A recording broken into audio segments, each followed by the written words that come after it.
Welcome to another episode of The Brand Called You, a podcast and podcast show that brings you leadership lessons, knowledge, experience, and wisdom from thousands of successful individuals from around the world. I'm your host, Ashutosh Garg, and today I'm delighted to welcome a very accomplished professional from Vienna, Austria, Mr. Simone Severino. Simon, welcome to the show. Hey Ashutosh, thank you for having me. Thank you. Simon is the Chief Executive Officer and founder of Strategy Sprints. He's also an author of a book titled Strategy Sprints. So, Simon, before we start talking about your amazing ability as a salesperson, tell me about your own journey in brief. I I majored in the wrong things Uh-huh. at the wrong time, and then I was like, what do I do now? I Hmm. need a real job. My major was in philosophy and psychology. Hmm. And but I was lucky because in that time, that was the decade when the big strategy consultancies would give you a job. Whatever you had studied, you just needed the best grades. And so I had the best grades. I got a job in a big strategy consultancy. I flew around from New York to Beijing to Paris, sometimes in the same week, helping boards of the Fortune 500 solve their go to market problem. And I loved it because it was big challenges. And I had to find the process to solve problems that nobody had an answer to. So I learned how to deal with complexity, uncertainty when you don't know something, but you have to find out because you need to take decisions, but you don't have enough data. And so it was fascinating. And I decided, okay, I'm going to do this my whole life now. I went on my own. And now it's 22 years later. I'm still doing this. I'm coaching entrepreneurs on how to crush it in the market, stay in the market. It became more digital marketing, digital sales, because that's what the world is asking from us right now. But I'm still doing that one thing. Fascinating. So let's talk now about supercharging sales because that's an area you are an expert at. Simon, what are some of the common mistakes that high ticket entrepreneurs make in their sales process? The first one is they do too much, too many activities, and they don't really build upon each other. So the first thing that we ask them is, guys, let's map out what are you currently doing? What are all the activities that are running here? Hmm. And then we double check them with three criteria. Okay, let's see which of those actually contribute to your win rate going up, to your pricing power going up, and to your sales velocity going up. Hmm. When you do that exercise, half of the activities don't qualify anymore. Hmm. So you realize that you're doing a lot of things, but half of them actually moves the needle forward Hmm. for your clients and it materializes in sales in the end for you. And half of that is actually just busyness that creates a lot of stress Right. and a lot of dynamics, but Hmm. not really progress. Hmm. Very interesting. And when I was preparing for my conversation with you, I was fascinated to read about your strategy sprints method, which you have trademarked. Can you share the top three strategies from the strategy sprints method? Yeah, so in 90 days, we want to improve three things by 25% each. Hmm. First month, we want to improve pricing power by 25%. Right. Pricing power means you can increase the price without losing new clients. Hmm. And how to do that? By improving positioning and messaging. Sometimes they are positioned as a commodity, as something that you can get everybody else cheaper. Hmm. And if you do that, you don't have pricing power. So we work on the positioning in terms of, is this really a commodity, or is there a unique element in here? And Hmm. usually you can find a unique element. And when you express that more, now they're not comparing you to just cheaper alternatives. Hmm. They're comparing you to, what else can I do? Can I do it on my own? And now this is a different comparison. Now you have a higher pricing power. So from that pricing power increased by 25%. Now they actually raised the price by 25%, so they have now more profitability, more cash flow. We go to second month where we want to increase the win rate by 25%. Right. That we do by getting their sales recordings. And there are two levers there. One is their talking time. If your talking time as a salesperson is around 28%, you have the highest win rates. And if you are in the 60s, 70%, you are not selling anything because now you are talking over them. Right. They don't feel in the driver's seat, so they won't buy. Third month, we want to increase by 25% sales velocity. First attack is shortening the sales time from awareness to closing. So awareness, interest, engagement, ready to buy, closed. If we can compress that by creating multiple valuable moments faster, then we will shorten it there. Sometimes it doesn't work. Then we have to go to the other side of the value chain. So you have clients, what else do they need? Can you keep them longer by adding services, either expanding current services just longer or adding services? So upsells, cross sells, paid communities, and working on the retention side of things. Fascinating. Thank you. And what would you say are the key elements of a successful sales pitch that can lead to conversion of sales to clients? The best sales pitch is no pitch. Okay. So what I see sometimes in those recordings at the beginning is they say, "Oh, welcome to this call. This is what's going to happen. I'm going to present you who we are and what can we do for you." And then starts an actual pitch. This is something that I would stop completely doing. Instead, so no PowerPoints, no presentations, no pitches at all. Instead, I use this triangle here, which has 8 steps. It says, okay, where are you right now? Where do you want to go? What else can you do? What have you tried already? And so it's more of a conversation, and it's driven by the buyer. Buyer should talk 70% of the time. We should talk 30% of the time. So there is no presentation. They walk us through current state, future state, blockages in between, anxieties, risks that they have, decision-making criteria. And we have only powerful questions. Instead of a pitch, we have strong questions. For example, okay, what happens if you do nothing? Can you do just nothing? What else can you do? What's a better way of doing it? What if you could do it easily?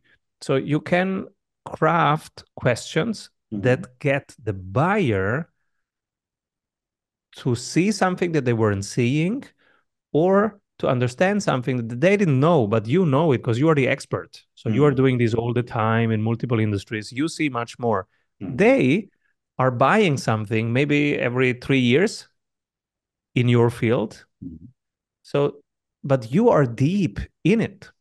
So a good sales conversation is, instead of a pitch, helping them see something that it's there, but they didn't think about it, but they actually know it and they are seeing it now. So you're shedding some light onto something that is there, or you're bringing a knowledge that they didn't have from somewhere else in the industry and from your deep immersion in the industry, because they do it just once every 3 years, but you do these conversations every day.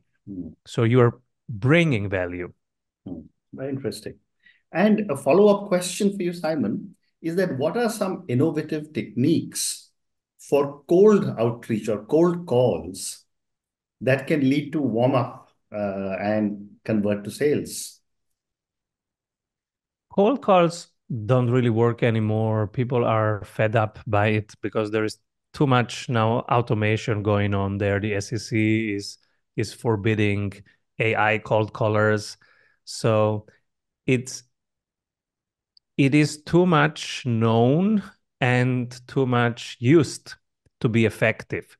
So it used to have a conversion rate of between 1% and 3% like 2 years ago, and now it's below 1%. Mm.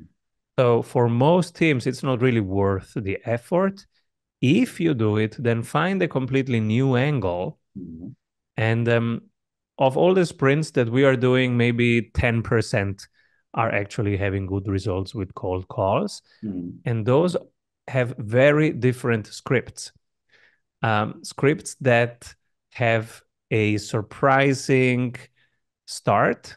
The first 10 seconds are the most important. Mm. If you can get them to be curious, to laugh, then that's the best. So we, though the few of those that are working, they Mm. don't use the traditional templates. They use more something like, hey, this is a cold call, but you can hang up, but this is, if you give me 20 seconds, this is what's going to happen. And then you find something funny, something that makes them curious. Mm. For example, one of our clients said, hey, this is a cold call, you can hang up, Bob, but if you give me 20 seconds, I can give you back 200 hours of your life. And it was, what can Mm. you do? Are you a doctor? I said, no, Mm. no, no, I have this technology that can help you save time. And Mm. so it started a conversation because it was a different start. So Mm. if you do it, you have to be very creative and test a lot of different messages. Very interesting. And you just spoke about technology. So my next question, Simon, is what role does technology play in accelerating modern sales, and which tools do you recommend? So technology is amazing. Every week we have new incredible opportunities. Mm. So we're seeing so many things that can really help you. For example, automations, there is a software called Make, Mm. which was built by Google. It was formerly known as Integromat. It can automate so much of what you are doing every day. Mm. Um, of course, you need to be in the cloud at some point. So we are on the Google Cloud, but whatever cloud you pick, start there, have your data in one place, because now with AI, you can leverage that data. And there's wonderful software, and there's new software coming out, on a weekly Mm. basis right now. It's incredible, the pace of innovation. Yeah. For example, this week, I'm having a lot of fun with the newest Claude by Anthropic. So we use Poe Mm. for AI, and I'm using mainly Claude there and Gemini. And Claude is incredible. So it can speed up research, it can help improve copy, it can help get you started when you create marketing materials, getting from zero to something with that, and then you refine it and make it an interesting piece. Mm. Those are just some Yeah, examples. I agree. And how important is data analytics in optimizing sales strategies? And which metrics do you recommend entrepreneurs should follow? We measure only three metrics every Friday, and Mm. we recommend doing that, having a simple sprint dashboard, one marketing number, one sales number, one ops number every Friday. And you see the current line in blue and the target line in red. And just looking at those two lines every Friday takes you 10 minutes and tells you enough if you're going in the right direction at the right pace. And the rest is having real-time feedback on specific data that you need. For example, those 8 steps of the repeatable sales, we have an AI now. We've cooperated with a team called Attention, and we have our own AI now that is showing me right now in real time Mm. if I am doing those 8 things or if Mm. I'm skipping one. If I'm skipping one, I will see it right now. It's like Jarvis to Iron Man. Mm. Right now, here in front of me on the screen, I Mm. see, Simon, you're skipping this step, or you didn't. So it doesn't check off, for Mm. example. Mm. So on the one side, I think simple weekly dashboards, they can be in a spreadsheet, but keep them simple. One marketing number, one sales number, one ops number. On Mm. the other side, I think real-time data right now, specifically for salespeople, but for everybody actually in the organization. I'm doing something. Give me right now the feedback if I can improve something, if I'm doing something wrong. Mm. Very interesting. So, two more questions relating to sales, then I want to move to resilience. How do you balance short-term sales targets and long-term business growth? You do that via the pricing and via sales velocity. Mhm. So I see people doing discounts, for example. Mm. That is the worst idea. Mm.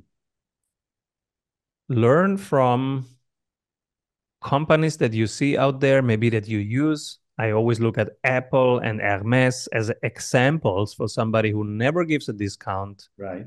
builds high quality products and services, and users are happy to pay a premium for because Mm. they get something very valuable, very that has a long duration, um, and they're happy to pay for it. Right. And if you do that, so just never discount anything, have a proper pricing that is high, it is in a higher tier, you have a high ticket offer, but Mm. also the quality of your product, of your services matches that because Mm. it brings 10 times that value to the user. Mm. That's the best way to both ensure that you have short-term cash flow because you're getting a high price immediately, but also that you are long-term viable because you are building brand and brand trust and brand strength over Mm. time because Mm. it's high quality and they will tell others that it's high quality. Mm. My last question relating to sales. There's also a concept you have, which is return on luck in sales. Tell me a little bit about this and how can we measure return on luck? Yeah, I was curious. So everybody's working hard. Why do some teams get lucky and others don't? What Mm. is the behavioral difference? Is there a Yeah. pattern? And there are some patterns. There are now some academic studies about it in Germany, specifically in some universities. And they have found out that it's teams that make work smaller and test it early. For Mm. example, if I tell you, hey, um, let's do a new product, Mm. and then you say, yeah, cool. In 6 weeks, I will give you a concept. Those teams get less lucky. Mm. The other team says, hey, what about the new product? And say, sure. Here is the first draft that Mm. we can test. These teams win. They get more lucky because they expose themselves more to learning. Mm. Instead of being perfectionists, Mm. they quickly draft something, they test it quickly. Mm. And so most ideas die, but then at some point you find something that actually works and you find it quicker and you didn't waste time and you didn't waste resources Mm. because you are continuously experimenting. Mm. So that's one thing, quick experimentation in sprints versus long traditional project management cycles. Mm. Another thing is to go for failure versus going for winning. Mhm. So, and it ties back to the first one is how can I fail fast? Mm. I have to get this, I have to hit these targets. Mm. Okay. How can I make many wrong things Mm. so that I get to the target faster and safer? Paradoxically, it's safer to fail fast because you fail so fast that you didn't even to waste time or waste money Mm. to get there because you quickly invalidated your assumption. So you are stopping doing that. You Mm. go the other route. You try Mm. the next route. Mm.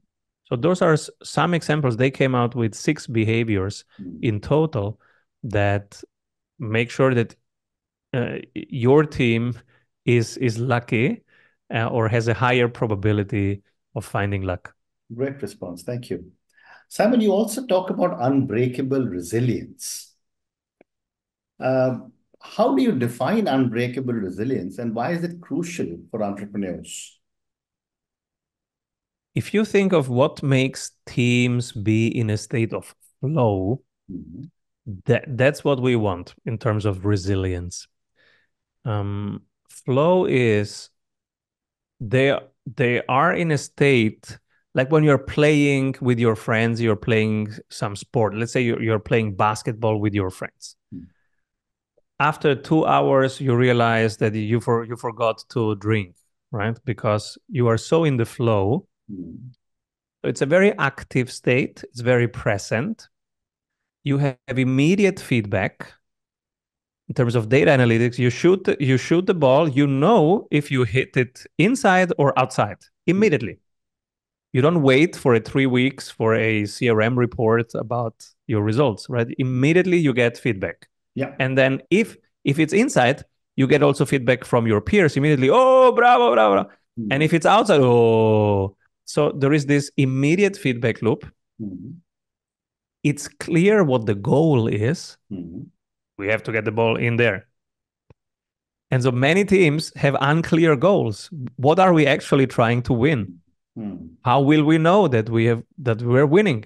True. Are we even winning? I don't know. Where do I see that? So one clear goal or one clear quest, very clear roles in the team. When you're playing basket, it's totally clear. There is offense, defense, and you should pass, right? So those are very clear rules, very clear goal, and then quick, immediate feedback. So how do we transpose this to a team? One clear goal, and every Friday, 3 metrics that get measured. Yeah. So now everybody is doing activities, but every Friday we're checking if the activities actually work or not. Are we winning or not? Where are we winning? Okay, let's do more of that. Where are we not winning? Let's do less of that. Very interesting. So time for 2 more questions. Simon, you're also a follower of Sadhguru. How can mindfulness and meditation contribute to resilience in high-stress environments? He's the best example. He's my guru, and he's the best example of a CEO. And he's my example of when I have a problem as a CEO, and how do I do that? Then I think, what would Sadhguru do?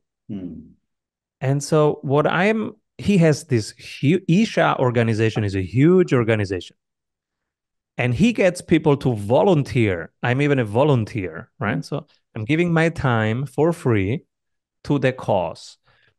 So he gets people to volunteer. How many CEOs get people to volunteer, right? You have to pay them to do something. Yeah. So he gets them to volunteer, and then he gets them to build buildings and save soil, do stuff. And how does he do it? He has a clear mission. It's clear, it's life's energy and the eternal part of what we are. That's very clear. And then there is a set of practices, frameworks, asanas, different frameworks, processes. They can be taught to other people. And this is what he does, right? And so other people learn it, they teach it to others. This is how he scales. And if you look at him, he's never stressed. He's always relaxed, always making jokes. Yes, serious, but never so serious that he takes himself too serious. Right. It's never about him. It's always about life energy and how it manifests on the whole planet and how to save it, preserve it, nurture it, keep it, right? Interesting. And everything is around that. And he's always in service. Like he was very sick recently, and he spent with us a whole night dancing, celebrating. He didn't show anything. His doctor said, you have to go to the hospital. He said, yeah, maybe later. Now we're celebrating. And then turns out he had to undergo a major intervention. But he didn't let the moment stop him from being in service. And this is where his power comes from. He taps into a larger idea, a larger movement, and he is in service of that. So he's also carried by that. What a great response. And I agree with you. I mean, Sadhguru is an amazing human being. I've met him a few times and he's just amazing. But Simon, on that note, thank you so much for speaking to me about your journey. Thank you for speaking to me about sales. I think it is such an important subject that every individual, whether it's in the corporate world or otherwise, must understand how important sales is. Thank you also for speaking to me about resilience and Sadhguru. Thank you for speaking to me and good luck to you. Thank you. And thank you for showing up for your community with consistency and being in service of your community. Thank you. Thank you for listening to the Brand Called You videocast and podcast, a platform that brings you knowledge, experience, and wisdom of hundreds of successful individuals from around the world. Do visit our website www.tbcy.in to watch and listen to the stories of many more individuals. You can also follow us on YouTube, Facebook, Instagram, and Twitter. Just search for the Brand Called You.